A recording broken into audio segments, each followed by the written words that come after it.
You've been pouring bleach into that ring for years, and it's still there. That's not a scrubbing problem. That's not a you didn't clean hard enough problem. That's a chemistry problem, and bleach was never built to solve it. I've pulled toilets out of houses where the owner swore they cleaned every single week, and underneath that waterline, there's a ring you could scrape off with a butter knife. 1 cup of something sitting in your kitchen cabinet right now will take that ring out completely, and it costs about 40 cents. Problem. Look at the inside of your toilet bowl, right at the waterline. See that grayish brown or rust-colored band circling the bowl? That's not dirt. Dirt wipes off. This stuff doesn't wipe off. You can scrub it with a brush for 5 minutes straight and it barely lightens. Here's what's sneaky about this problem. It doesn't show up overnight. Nobody notices a toilet ring forming. You clean the bowl, it looks fine, you move on with your week. Then 3 months later, you're looking at a stain that seems to have appeared out of nowhere. In reality, it's been building the entire time, one flush at a time, in a layer so thin you couldn't see it accumulating day to day. I've had customers tell me their toilet is just old or just stained from age. I've replaced that exact toilet with the same customer, same water, same house, and had the new one ring up in under 6 months. Age isn't the cause. What's coming out of the tap every time that tank refills, that's the cause. And it's not just cosmetic. Once that ring gets thick enough, it gives bacteria something to hide behind, and the surface underneath gets rough. Rough porcelain grabs onto everything worse than smooth porcelain, so the problem accelerates itself. A ring that took a year to become visible can turn into a permanent stain in another 6 months if you keep attacking it the wrong way. Why it happens? This ring is mineral deposit, mostly calcium and magnesium, sometimes iron, depending on your water supply. Every time your toilet tank refills, it's pulling in water loaded with dissolved minerals you can't see or taste. That water sits in the bowl below the flush line between uses. As it sits, and especially as it evaporates slightly around the edges, those minerals get left behind on the porcelain. It's the exact same process that builds up scale inside a kettle or leaves white spots on your shower glass. Different location, same mechanism. If you've got well water or you're on a municipal supply with harder water, this happens faster.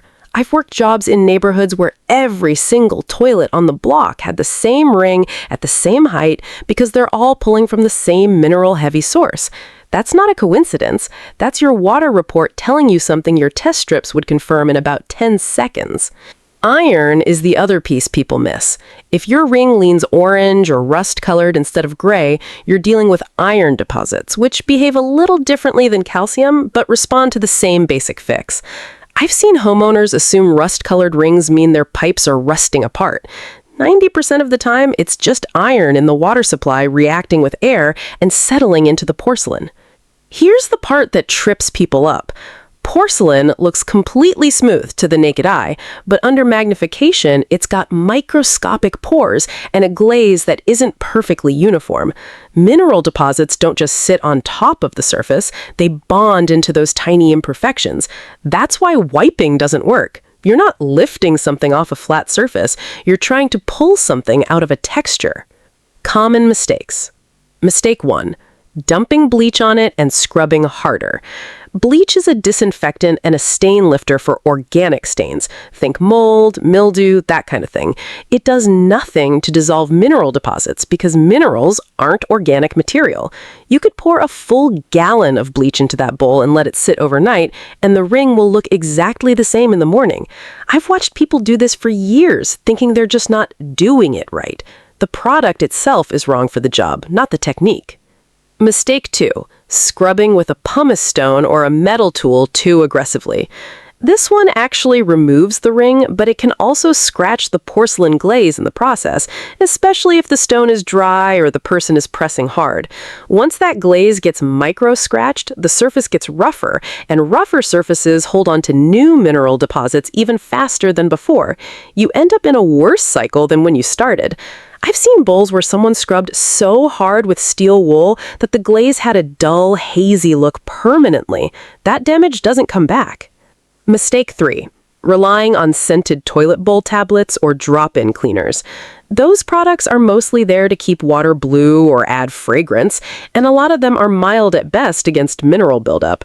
Worse, some of the harsher tablet formulas can actually damage internal toilet components over time, degrading rubber seals and flapper valves. People buy these expecting a ring removal solution and end up with a toilet that still rings up, plus a plumbing repair bill down the road. Solution. The fix is acid. Specifically, plain white distilled vinegar, the same stuff sitting in your kitchen cabinet right now. Vinegar is acetic acid, and acid dissolves mineral deposits the way nothing else in your cleaning cabinet reliably does. This isn't a trick I found online. This is the same method my grandfather used on commercial buildings decades before green cleaning was a marketing term, because back then, vinegar was just cheap and it worked.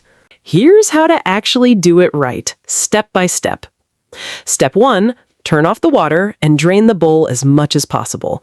Find the shutoff valve behind the toilet, turn it clockwise until it stops, then flush to drain out most of the standing water. You want the bowl as empty as you can get it, because the whole point of this method is direct contact time between the acid and the porcelain. Diluting it in a full bowl of water slows everything down. Step 2, pour in 1 full cup of white distilled vinegar directly onto the ring.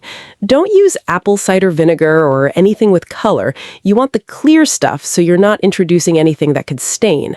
Try to pour it around the bowl so it coats the entire ring, not just one spot.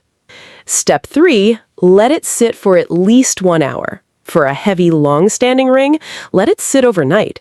This is the step almost everyone skips, and it's the one that matters most.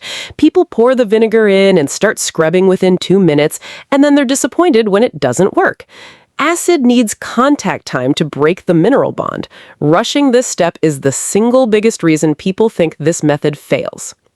Step 4, scrub with a stiff toilet brush, not a pumice stone on the first pass.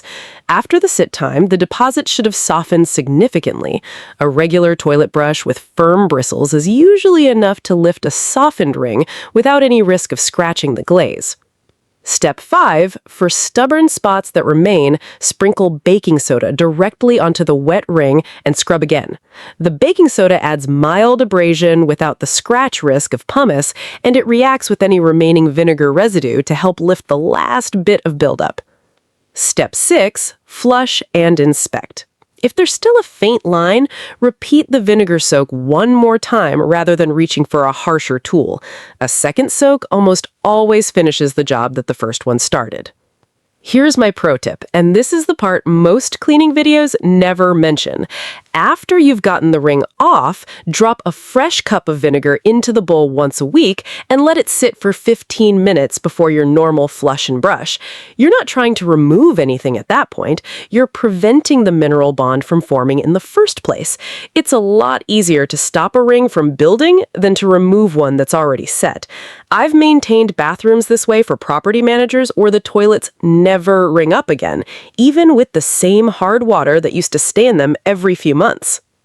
If your water is especially hard, and you'll know because you're dealing with this ring problem every couple of months no matter what, the whole house water softener is the long-term answer. That's a bigger investment, but it stops mineral buildup everywhere in the house, not just the toilet. For most people, though, the weekly vinegar habit is enough to keep it under control without spending another dollar. One more thing worth knowing. If you've got a stain that's been there for years and vinegar alone isn't fully clearing it after 2 or 3 soaks, you're probably dealing with mineral deposits that have bonded with rust from old pipes.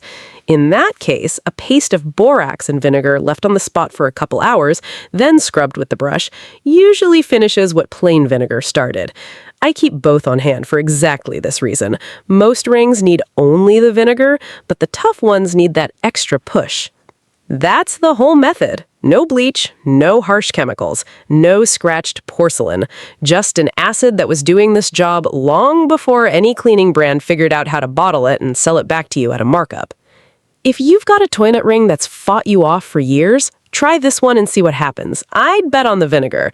And if you've got a cleaning problem that's been driving you crazy, something you've tried everything on and nothing's worked, drop it in the comments. I read through those, and a lot of future videos come straight from what people are actually dealing with in their own homes. If this helped, subscribe. I put out a new one of these every week. Real methods, nothing off a marketing page. And if hard water is a running problem in your house, go watch the video I did on removing hard water stains from shower glass. Same root cause, same kind of fix. And it'll save you from buying another bottle of glass cleaner that was never going to work in the first place.